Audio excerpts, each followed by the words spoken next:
Welcome to this podcast series, coming courtesy of Silver Wattle Quaker Centre, located in central New South Wales, on the edge of Weereewa, or Lake George, the largest freshwater lake in Australia. We acknowledge and give thanks for First Nations groups' care of country.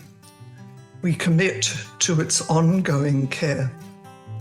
I'm Anne Zubrick, a member of the Silver Wattle Board.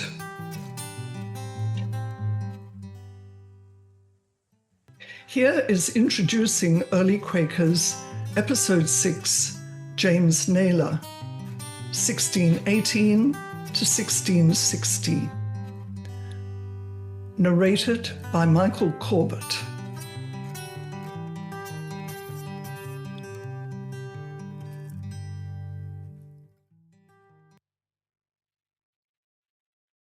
James Naylor, 1618 to 1660. James Naylor was born in the town of Ardsley in Yorkshire.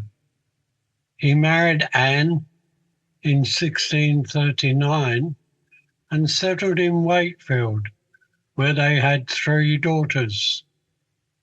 His parents were farmers, and apart from working on the farm, James was a butcher. James claimed that he was convinced whilst ploughing when he heard a voice saying, "Get thee out from thy kindred and from thy father's house," and after a brief hesitation, left home on impulse for the life of an itinerant preacher. When Civil War broke out, he enlisted in the Parliamentary Army as a foot soldier. Later, he became a quartermaster in the cavalry until 1650, when, due to ill health, he left the army. His generals described him as a very useful person, a man of a blameless life and conversation, and a member of an independent church.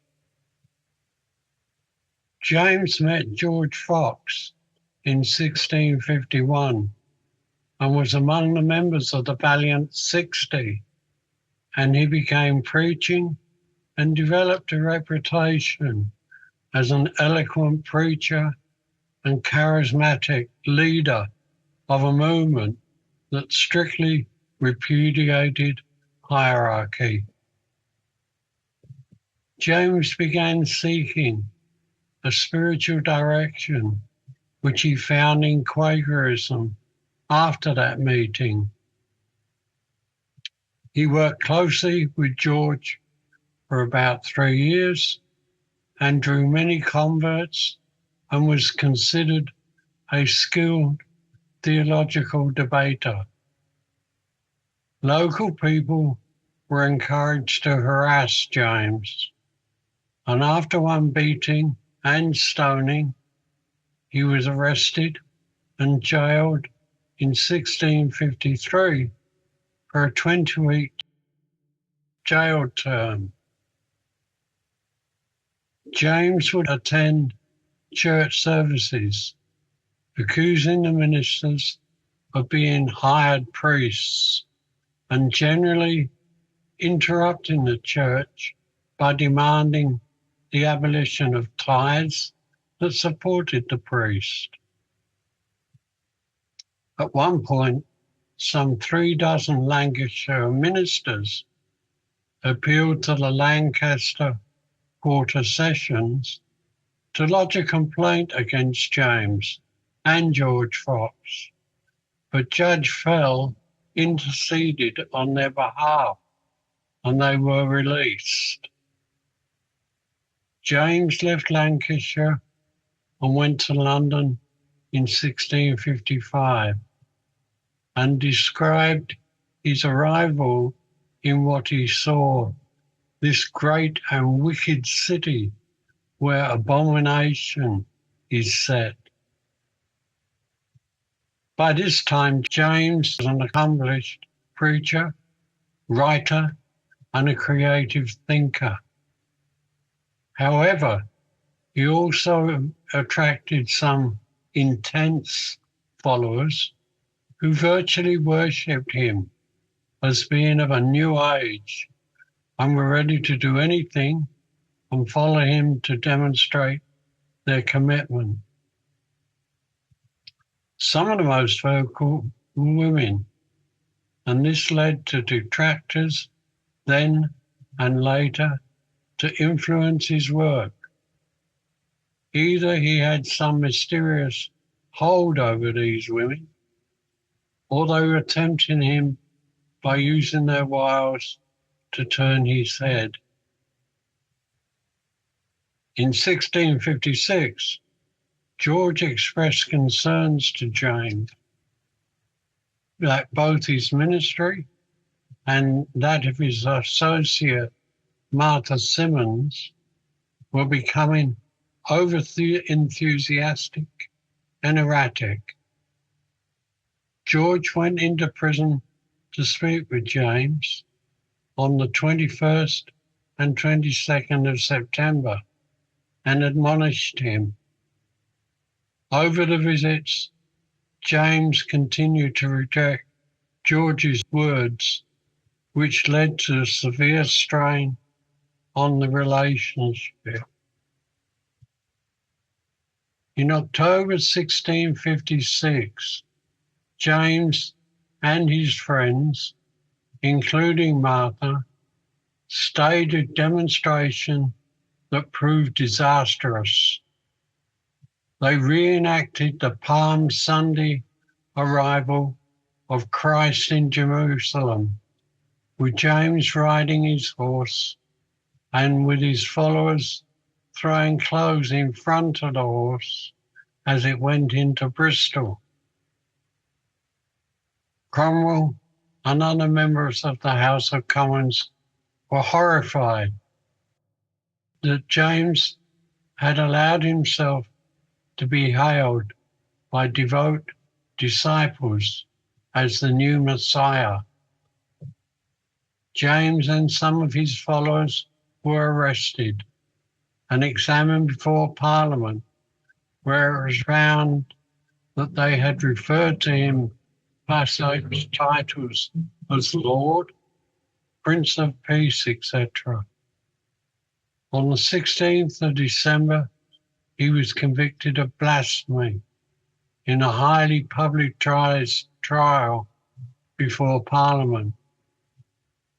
James narrowly escaped execution, but was sentenced to be put in the pillory, where he received 300 lashes of the whip, which tore the skin off of his back. Then he had a red-hot iron bored through his tongue and was also branded with the letter B for blasphemer on his forehead and other public humiliations. It was reported that after his torture, James embraced his executioner and said that he behaved himself handsomely and patiently. He was then forced to return to Bristol and compelled to repeat his ride in reverse while facing the rear of his horse. He was subsequently imprisoned for 2 years of hard labour and committed to solitary confinement. Although in poor health, he would continue to write on spiritual topics, and a number of his pamphlets were smuggled out of prison and published. He also expressed regret for any damage that the Quaker movement had suffered. The James Naylor case was part of a broader attack against Quakers. Initially, it was discussed under the Blasphemy Ordinance of 1646, and many of the speeches in the debates about James and others centred on the biblical tradition of heresy, including the death penalty, and friends were already being pressed to denounce the doctrine of inner light for its implications of equality with Christ. George was horrified by the Bristol event, recounting in his journal that James ran out into imaginations unaccompanied with him, and they raised up a great darkness in the nation. James left prison in 1659, a physically ruined man. He soon went to visit George, before whom he knelt and asked for forgiveness, repenting of his earlier actions. Afterwards, he was formally, if still reluctantly, forgiven by Fox. Having been accepted again by George, James joined other Quaker critics of the regime of Cromwell, condemning the nation's ruler. In October 1660, James left London, where he had been preaching, and whilst travelling to rejoin his family in Yorkshire, he was robbed and left near death in a field. Rescuers took him to the home of a Quaker doctor in Huntingdonshire, where for a day and 2 hours later he died on the 21st of October, age 42. In 1656, James wrote,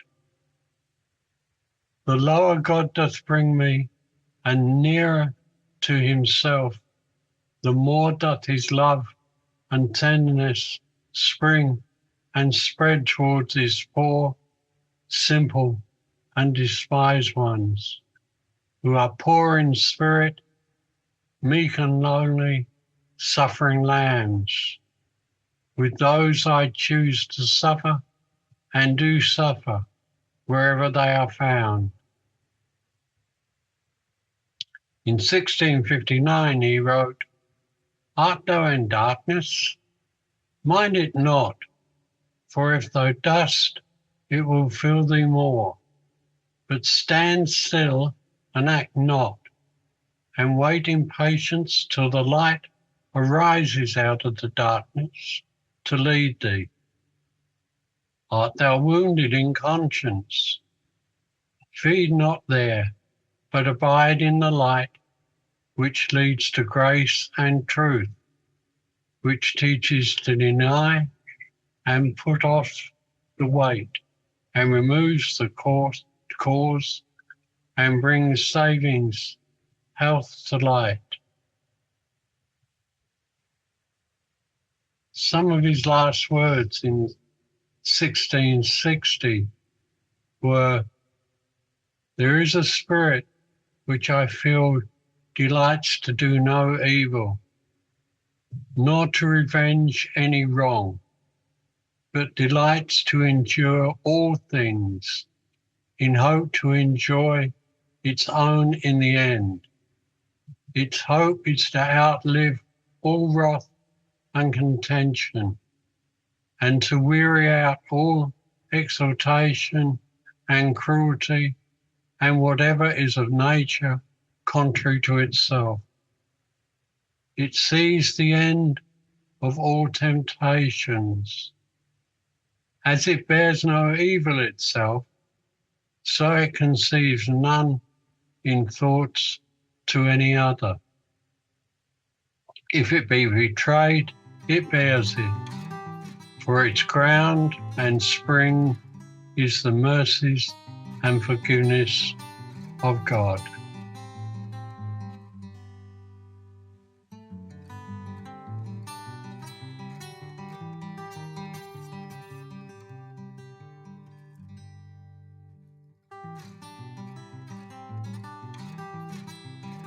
We hope these stories inspire and inform you. You can explore more about Silver Wattle's retreats and learning opportunities, both in person and online, at silverwattle.org.au.